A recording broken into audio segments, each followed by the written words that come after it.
Today's about action. So we're going to be doing different actions during this rally today that are going to lead you the rest of the time through this legislative session. You're going to go away from here with marching orders.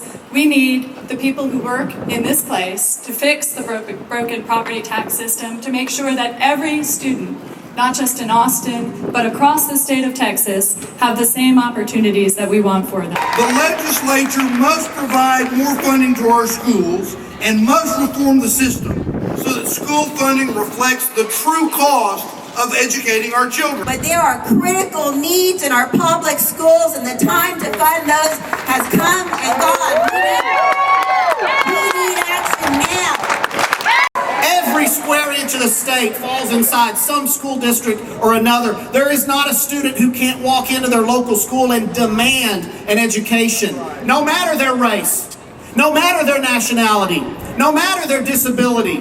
This is not an accident, this is by design. Save our schools! Save our schools! Save our schools! I decided that I could not be part of the system. I could not send my son to that school on those days to submit his data to be used against either himself or his teacher or students across the city who weren't making as good test scores. So we opted out.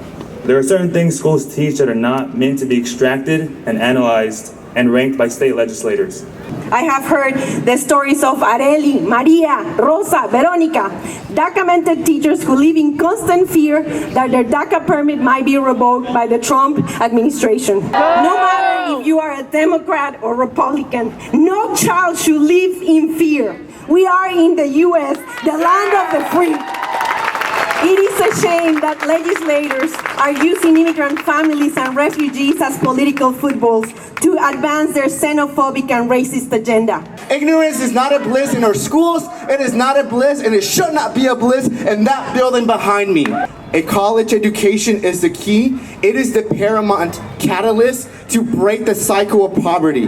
The Texas legislature has opened doors to higher education to undocumented students like me by enacting the Texas DREAM Act and the Top 10% policy.